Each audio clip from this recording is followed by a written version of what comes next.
percakapan praobservasi sebelum nanti saya akan mengamati jalannya proses pembelajaran di kelas yang Ibu lakukan. Kenapa saya melakukan observasi ini? Karena ada hubungannya dengan proses supervisi kelas ya Bu.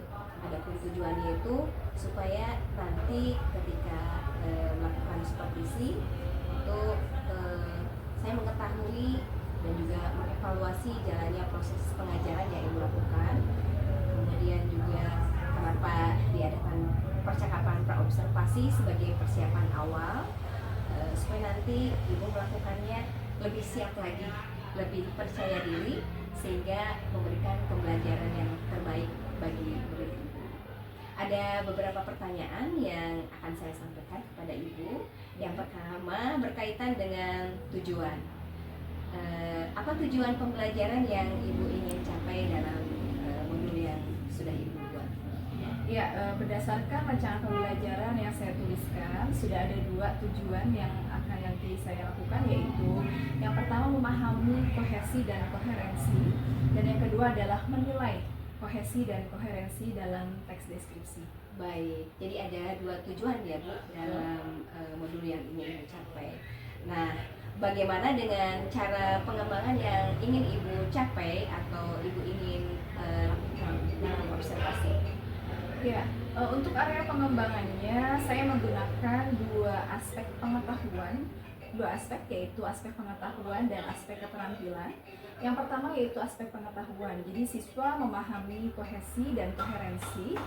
Kemudian yang kedua untuk keterampilannya yaitu siswa dapat menilai kohesi dan koherensi dalam teks deskripsi dengan menuliskan paragraf yang kohesi dan koherensi.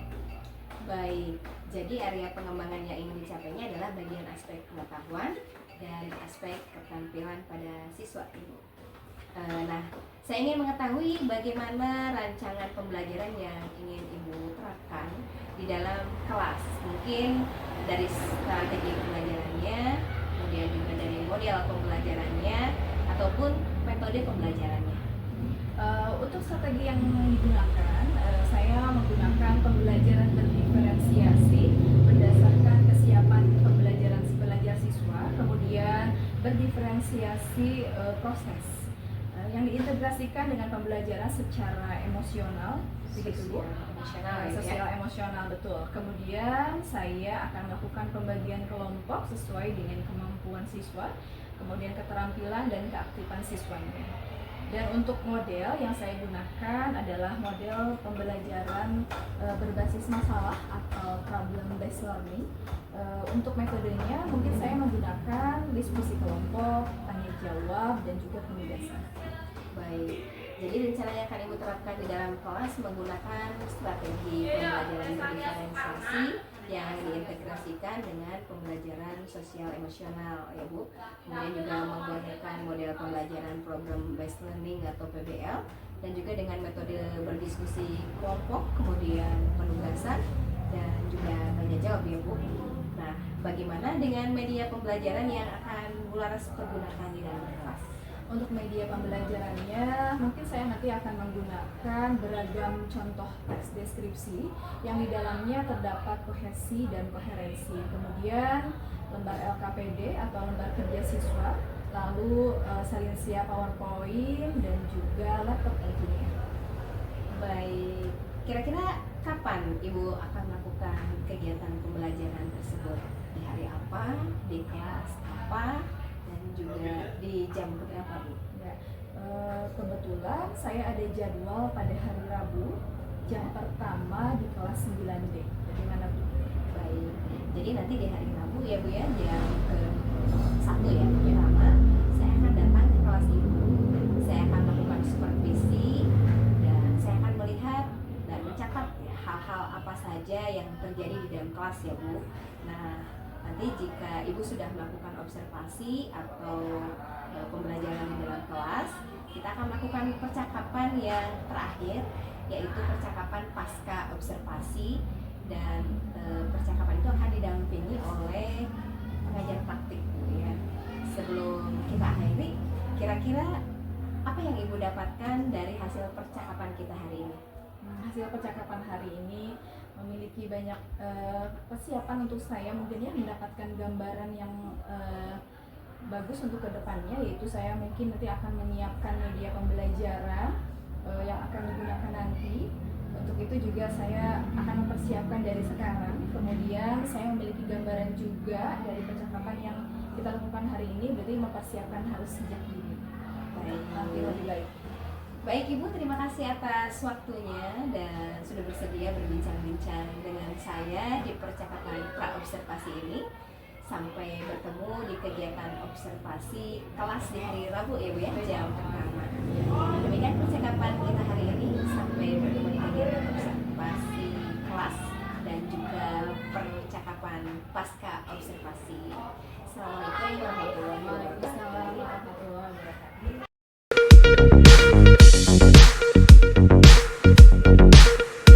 Assalamualaikum warahmatullahi wabarakatuh.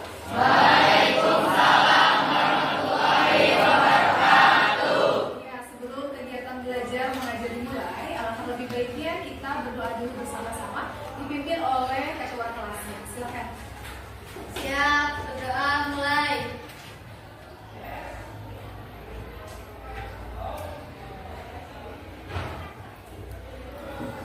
Selesai, beri salam.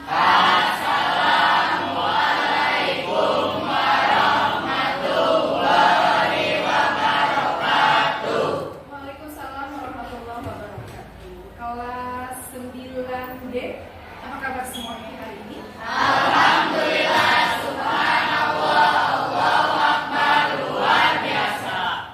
Rabbil Alamin. Masih semangat untuk mengikuti kegiatan belajar mengajar hari ini? Untuk kelas 9D hari ini ada yang tidak masuk? Ada. Siapa? Rido. Kenapa Rido? Sakit. Rido sakit. Ada lagi yang lain? Tidak ada. Kalau kita doakan semoga Rido kasih dia dan bisa segera bergabung dengan kita di sini. Baik, sebelum ke materi yang akan kita bahas pada hari ini, Ibu mau mengingatkan materi minggu lalu kita membahas mengenai apa ya? Tapi semuanya masih ingat ya? Kita membahas mengenai teks deskripsi. Pada teks deskripsi itu apa saja sih yang bisa dipaparkan? Ayo, ada apa saja? Ide pokok, ada ide pokok kemarin kita bahas bersama-sama ya, bahwa pada setiap paragraf apakah mengandung ide pokok? Jadi pada setiap paragraf pasti terdapat 1-2 ide pokok. Sisanya termasuk ide apa? Ide pokok. Betul, semuanya masih ingat ya. Selain itu kita mempelajari apa lagi? Konjungsi. Ya betul, konjungsi. Siapa yang masih ingat apa itu konjungsi? Konjungsi adalah kata yang kata penghubung. Kata penghubung, betul. Konjungsi adalah kata penghubung yang biasanya letaknya berada di mana?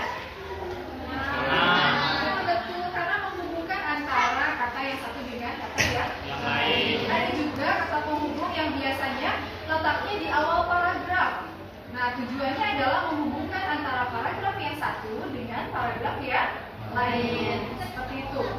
Nah, hari ini kita akan tinggalkan dulu konjungsi dengan ide pokok. Walaupun materi yang kemarin juga pasti berkesinambungan dengan materi yang akan Ibu sampaikan pada hari ini. Begitu. Nah, sebelum kita mulai, bagaimana semuanya semangat ya? Semangat lagi. Bagaimana kita melakukan konsentrasinya? Kita konsentrasi dulu. Kita adakan ice breaking sebelumnya supaya kalian lebih semangat lagi dalam mengikuti kegiatan belajar hari ini. Siap? Nanti pasti memiliki akhiran. Misalnya apel. Akhirannya huruf apa di sana? Nah, nanti ketika Ibu menunjuk salah satu, kalian mencari kata lain yang diawali dengan huruf L yang tadi. Misalnya apa ya kira-kira? Lalat. Nah, betul. Setelah lalat, berarti nanti Ibu menunjuk lagi siswa yang lain, berarti harus membuat kata dari kata apa?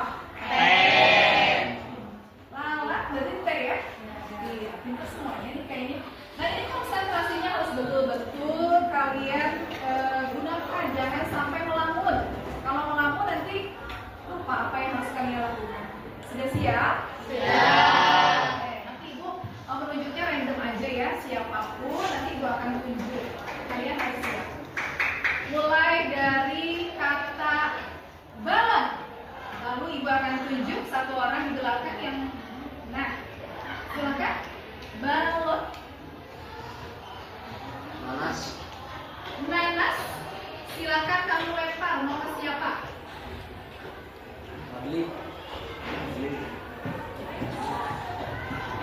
Sapi. Lempar, mau ke siapa? Agung, Nagung. Sapi berusaha. Ikan. Lempar lagi ke siapa? Silakan.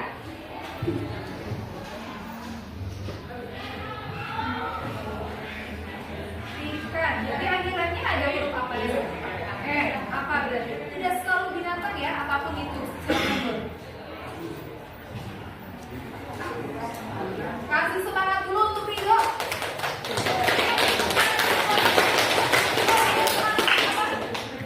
Nenek, betul ya? Nenek, kamu mau lempar ke siapa? Ya, siapa? Dika. Kenapa mau laki-laki semuanya? Dika?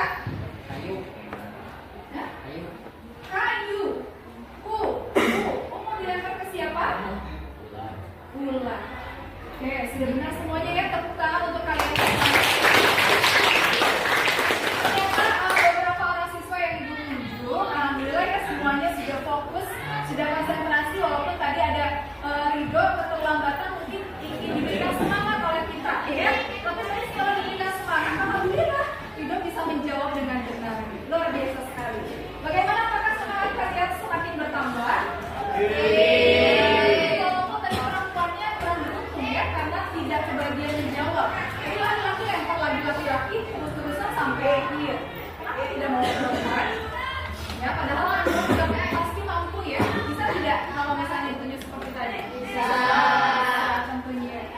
Baik, sudah cukup dulu. Nanti kita lanjutkan. Nah sekarang kita akan memulai. Pernahkah kalian mendengar kata kohesi dan koherensi sebelumnya? Masih ingat tidak mengenai kohesi itu apa? Suka pada lupa ya. Materi sebelumnya yang di kelas 8, ketika kalian sudah duduk di kelas 9 biasanya dilupakan begitu saja. Jangan dilupakan ya karena ini masih berkesinambungan dan ini akan diulang lagi di kelas 9. Baik, kalau misalnya sudah lupa, kita ingatkan lagi bersama-sama apa sih itu kohesi, apa itu koherensi, dan seperti apa nanti diaplikasikan dalam sebuah kalimat. Nah, sebelumnya, tujuan pembelajaran hari ini, yang pertama adalah peserta didik dapat memahami kohesi dan koherensi.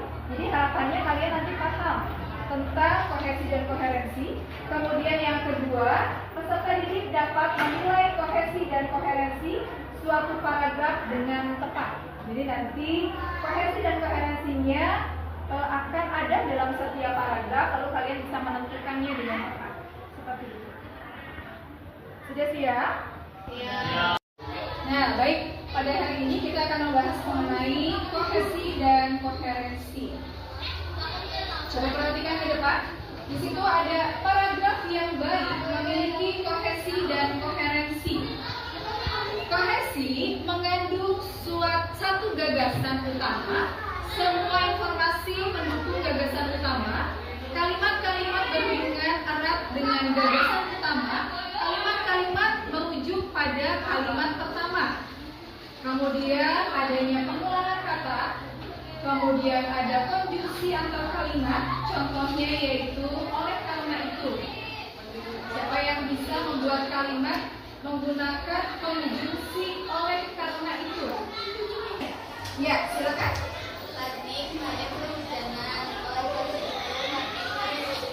Ya, Magni kemarin kehujanan. Oleh karena itu, Magni tidak langsung sekolah. Bagaimana benar? Oleh karena itunya ada tidak ada? Ada. Letaknya di tengah-tengah tidak? Di tengah-tengah. Boleh di tengah ataupun di awal untuk kalau benar. Ya, betul. Tepuk tangan untuk teman.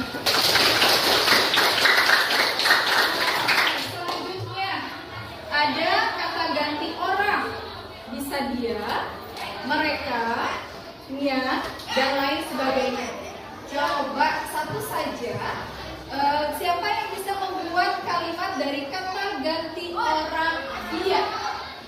Ya, silakan Kordan. Budi tidak sekolah karena dia sedang sakit. Budi tidak sekolah karena dia sedang sakit. Berarti ada kata Budi dan ada kata dia. Ada Budi dan ada dia. Dia di sini menunjukkan siapa ya? Merujuk kepada Budi. Alhamdulillah masih ingat semuanya ya? Nah juga untuk Anda.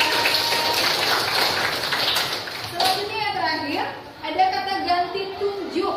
Kata ganti tunjuk itu kan bisa ini, bisa itu, bisa yakni dan lain sebagainya. Siapa yang bisa membuat salah satu kalimat dari kata ganti tunjuk? Silakan. Kelas 9D merupakan kelas yang bersih. Kelas ini mendapat juara kelas. Kelas 9D merupakan kelas yang bersih. Kelas ini mendapatkan juara kebersihan. Kelas ini ada kata ini di sana tadi ya. Nah, ini di situ merujuk kepada kelas mana? 9D luar biasa, tepuk tangan juga. Alhamdulillah yakin tadi kan sudah dilakukan oleh 3 orang ya, berarti sisanya pun insya Allah masih paham ya mengenai konjungsi yang sudah dijelaskan sebelumnya. Ya, selanjutnya ada koherensi. Jadi kan ada kohersi, sekarang ada koherensi. Nah, untuk kohersi ini artinya adalah adanya kepaduan makna. Ya, jadi makna antara kalimat yang satu dengan yang lain itu memiliki kepaduan. Kemudian makna kalimat berikut berkaitan dengan makna kalimat berikutnya. Ya, jadi harus adanya satu kesatuan makna. Lalu ada pengulangan makna informasi pada kalimat berikutnya. Dan yang terakhir adalah kalimat kedua dan kalimat selanjutnya selalu berkaitan. Jadi tidak boleh itu yang namanya berpisah antara kalimat yang satu dengan kalimat yang lain. Maknanya harus sama, harus padu, gitu ya, antara kalimat yang satu dengan yang lainnya. Nah, di sini Ibu sudah sediakan satu buah paragraf yang merupakan sebuah kohesi. Perhatikan, contohnya untuk kohesi adalah dendeng yang ada di piringku seperti kurang menarik. Padahal dendeng balado buatan ibu sangat lezat. Biasanya makanku selalu bertambah kalau ibu membuatkan lauk ini. Nah, ada beberapa hal yang muncul pada kohesi yang sudah tadi kita jelaskan sebelumnya, bahwa di kohesi itu adanya pengulangan apa? Pengulangan kata. Kemudian adanya kata ganti tunjuk. Dan yang ketiga adanya konjungsi. Kita perhatikan sama-sama. Apakah ada pengulangan kata pada contoh yang ada di sini? Ada. Coba kalian sebutkan pengulangan kata apa saja sih yang ada? Betul sekali. Jadi yang pertama ada pengulangan kata dendeng. Kata dendeng diulang sebanyak berapa kali? 2 kali di situ. Kemudian apalagi selain dendeng? Ya, kata ibu pun sama diulang sebanyak 2 kali. Lalu ada kata ganti tunjuk. Nah, tadi kan contohnya sudah ada ya. Ada ini, itu, gitu ya. Nah, coba di sini kata ganti tunjuknya apa? Ini. Kata ini berarti menunjuk kemana? Menuju kemana?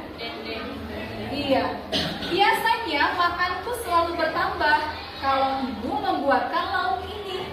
Lauk ini di situ lauk apa ya? Berarti lauk dendeng. Kata ini merujuk ke dendeng. Oke, luar biasa. Selanjutnya yang terakhir adalah konjungsi, yaitu kata apa tadi? Kata hubung. Coba, mana sih yang termasuk konjungsinya? Ada kata padahal. Ya, jadi setelah dijelaskan bahwa dendeng itu katanya tidak menarik, tapi padahal dendeng itu buatan ibu yang biasanya selalu apa? Selalu lezat katanya di situ ya.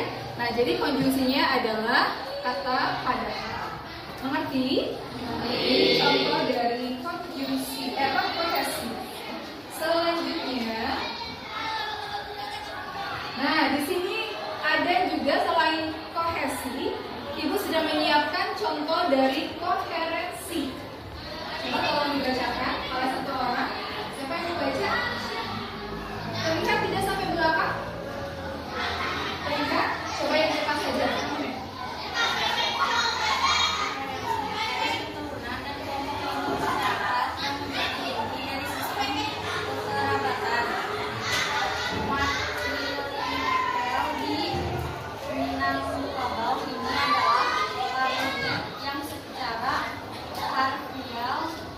Tidak terut, maksudnya rahim ibulah yang menghubungkan mereka dalam tali persaudaraan. Iya. Tadi sudah dijelaskan sebelumnya bahwa untuk koherensi itu kan ada perpaduan makna yang sama ya. Jadi di sini ada pengulangan makna juga. Coba di sini sudah Ibu kasih tanda garis bawah. Ada kata apa? Paruwik. Paruwik itu artinya apa sih? Iya, paruwik artinya katanya sama seperti perut. Jadi pengulangan kata yang memiliki makna yang sama. Kalau yang tadi kan dendeng terus ya. Kalau yang ini paruwik tetapi disebutkan berkali-kali, pengulangan diulang-ulang tetapi memiliki makna yang sama. Walaupun katanya tidak menggunakan kata paruwik lagi, tetapi menggunakan kata perut. Kemudian apalagi selain perut yang garis bawah? Rahim ibu. Rahim ibu juga sama ya, berada di mana? Di perut juga. Ini ya, jadi ada pengulangan makna. Jadi koherensi adalah perpaduan makna antara kalimat yang satu dengan yang lain. Itu contoh dari koherensi. Selanjutnya, contoh paragraf yang tidak memiliki kohesi. Nah, coba siapa yang mau membaca sekarang? Yang di depan aja ya. Atau siapa yang mau? Coba kamu. Contoh paragraf yang tidak memiliki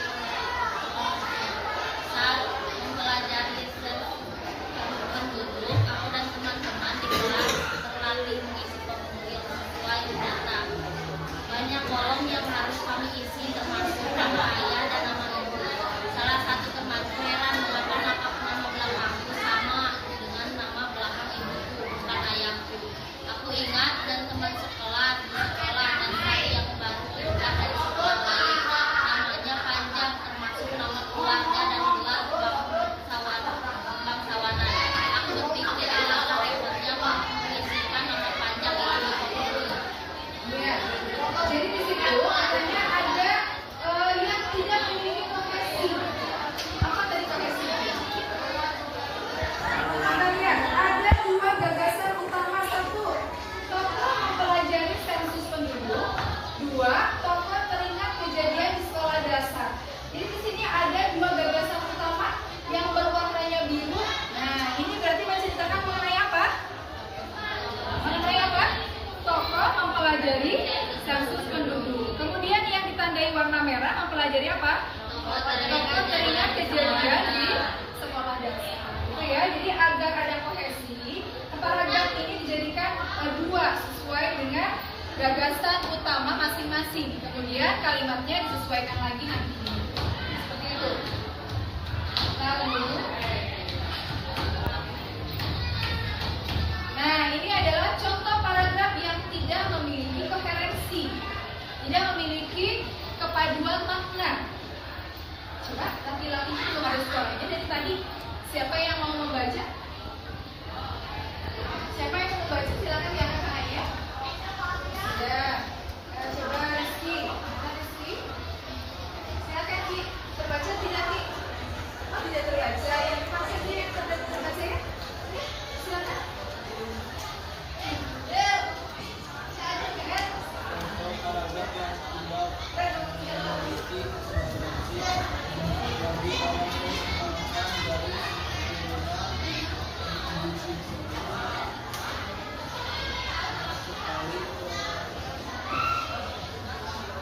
Hubungannya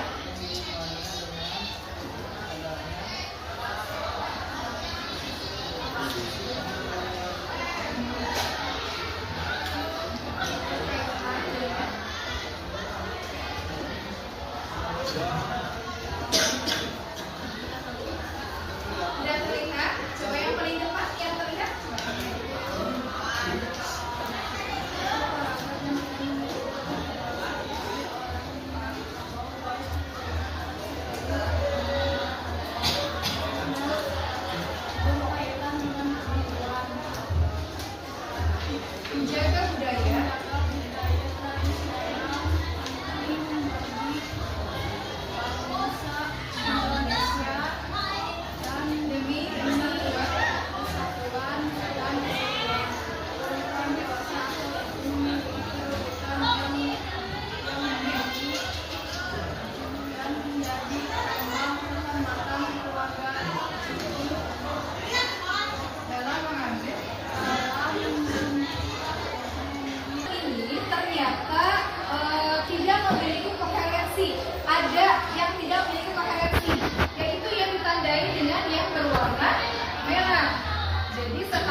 dengan yang lain.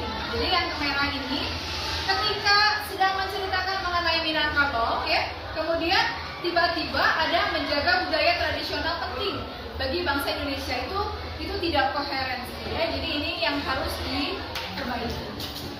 Nah, bagaimana sudah mengerti perbedaan antara kohesi dan koherensi? Baik, kita akan lanjutkan supaya kalian lebih memahami lagi apa yang sudah dijelaskan. Kalian akan Ibu berikan lembar kerja siswa seperti ini untuk dikerjakan bersama-sama dengan teman satu kelompoknya. Kalian sudah tahu teman satu kelompoknya? Sudah. Ya, silakan kalian bergabung, lalu nanti kalian kerjakan latihan soal tersebut. Siap? Siap. Silakan bergabung dengan teman satu kelompok.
Ya, alhamdulillah udah alamin.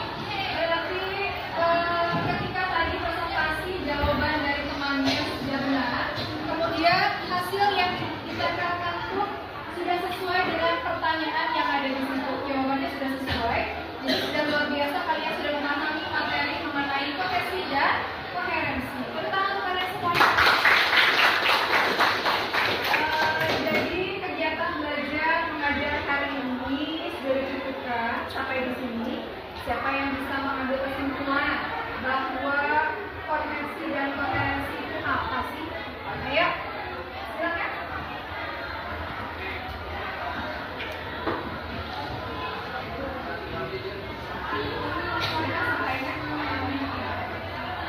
Assalamualaikum warahmatullahi wabarakatuh. Perkenalkan, nama saya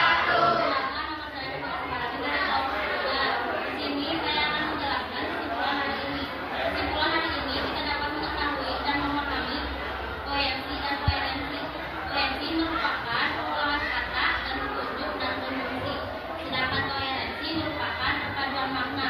Sekian kesimpulan dari saya. Wassalamualaikum warahmatullahi wabarakatuh.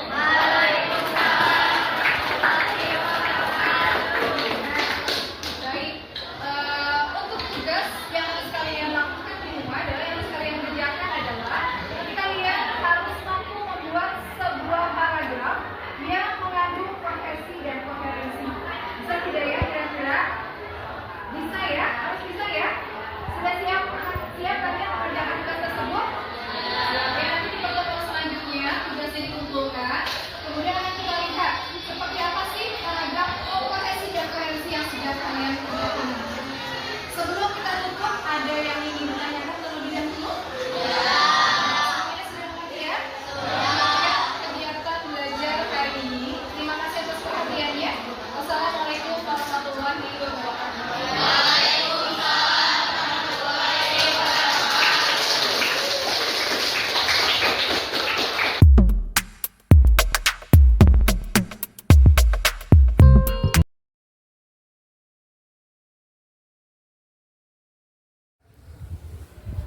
Assalamualaikum warahmatullahi wabarakatuh. Berjumpa kembali di percakapan pasca observasi bersama saya Sri Wahyu Kurniawati, calon guru penggerak angkatan 10 dari SMP Negeri 1 Warung Kiara, Kecamatan Warung Kiara, Kabupaten Sukabumi. Saya masih ditemani oleh Ibu Laras Prasetyani sebagai guru yang telah diobservasi pada kegiatan supervisi akademik, dan saya pun ditemani oleh Bapak Dodi sebagai pengajar praktik pada pendidikan guru penggerak angkatan 10. Baik Pak Dodi dan Bu Laras, bagaimana kabarnya hari ini? Baik, di percakapan pasca observasi ini saya akan memberikan pertanyaan kepada Ibu terkait dengan jalannya proses observasi di kelas yang sudah dilakukan dengan tujuan untuk mengevaluasi sejauh mana proses pembelajaran yang sudah dilakukan. Untuk pertanyaan yang pertama, bagaimana nih Bu perasaan Ibu terkait dengan berjalannya proses pembelajaran di kelas? Baik, awalnya mungkin terasa menegakkan juga karena saya belum terbiasa ketika mengajar dilihat oleh teman sejarah. Tetapi alhamdulillah berjalan dengan baik dan lancar. Baik, alhamdulillah ya Bu, sudah berjalan dengan baik. Bisa diceritakan kembali Bu, area pengembangan apa yang sudah Ibu lakukan di dalam kelas, kemudian langkah-langkah atau tahapan-tahapan pembelajaran yang sudah dilakukan di dalam kelas. Tahapan pertama tentunya membuat perangkat pembelajaran terlebih dahulu. Kemudian untuk area pengembangannya mungkin saya menggunakan area pengembangan pengetahuan dan keterampilan. Untuk area pengetahuan siswa mampu memahami kohesi dan koherensi, sedangkan untuk area keterampilan siswa mampu menilai kohesi dan koherensi pada teks diskusi. Jadi area pengembangan berkaitan dengan pengetahuan dan keterampilan gitu ya. Nah, menurut Ibu, sejauh mana area pengembangan yang sudah Ibu sampaikan tadi, apakah sudah berhasil dilakukan di dalam kelas atau tidak? Alhamdulillah semuanya berjalan dengan baik, hanya saja masih ada sedikit kekurangan yang terjadi di dalam kelas.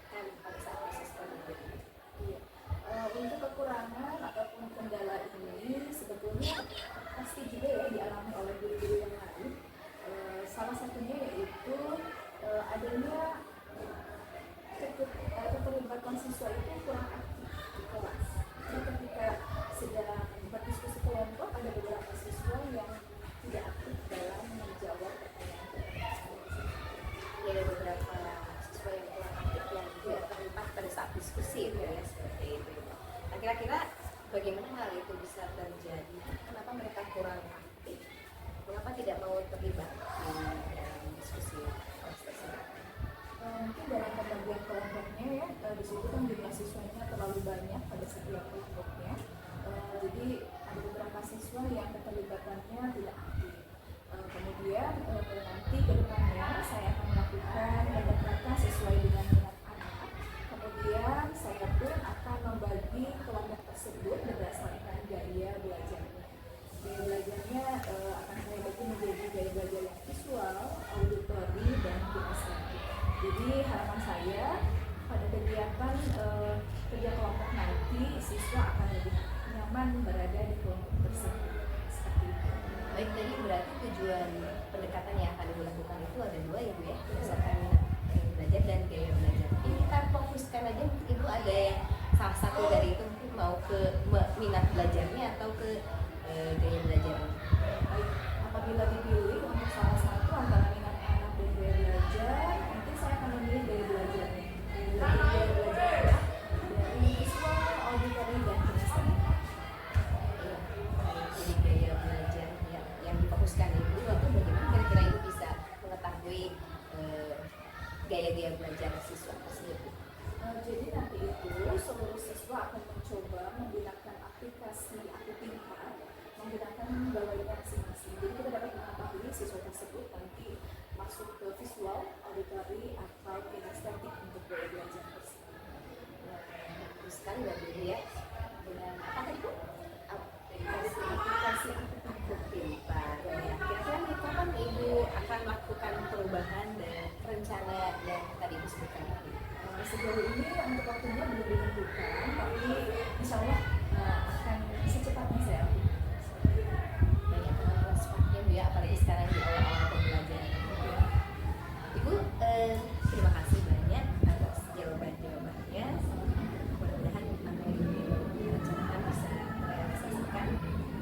Dan selanjutnya beri kesempatan kepada Pak Dodi untuk memberikan umpan balik terkait dengan jalannya proses kegiatan pelajaran percakapan pasca observasi atau mungkin kegiatan observasi kelas. Bisa disyukuri tadi ketika proses coaching dilakukan, saya kira sudah sangat baik dari alur ceritanya, dari tujuannya, identifikasinya, caranya juga nanti tanggung jawabnya mungkin nanti oleh coach nanti diperkuat lagi ketika ditanggung jawabnya. Jadi tadi secepatnya nanti kapan harinya, kemudian sejauh mana yang sudah dilakukan, sehingga nanti proses perbaikannya betul-betul akan dilakukan seperti itu. Tadi tujuannya sudah ada dua fokus yang mungkin dilakukan. Fokusnya tujuannya satu, kemudian diidentifikasi sudah tadi bagaimana prosesnya, mengetahui sampai apa yang harus dilakukan untuk mengetahui daya belajar tadi. Rencana aksinya juga meskipun tadi masih belum ditentukan tapi sudah dijawab, dilakukan secepatnya seperti itu, mungkin disesuaikan juga dengan materinya ya. Kemudian tinggal tanggung jawabnya diperkuat lagi, dan tanggung jawabnya sejauh mana, kemudian kapan, seperti itu. Mungkin itu yang bisa saya tambahkan. Sudah sangat baik untuk proses coachingnya. Sudah itu yang bisa saya tambahkan. Baik Pak, terima kasih banyak atas umpan baliknya dan tanggapannya terkait dengan kegiatan pasca observasi kita hari ini. Akhirnya rangkaian kegiatan supervisi akademik sudah selesai, dimulai dari pra observasi, observasi dan pasca observasi kelas. Dan saya ucapkan terima kasih banyak kepada Bapak dan Ibu yang sudah melakukan pasca observasi hari ini. Saya akhiri saja percakapan supervisi akademik diakhiri dengan pasca observasi ini. Wassalamualaikum warahmatullahi wabarakatuh.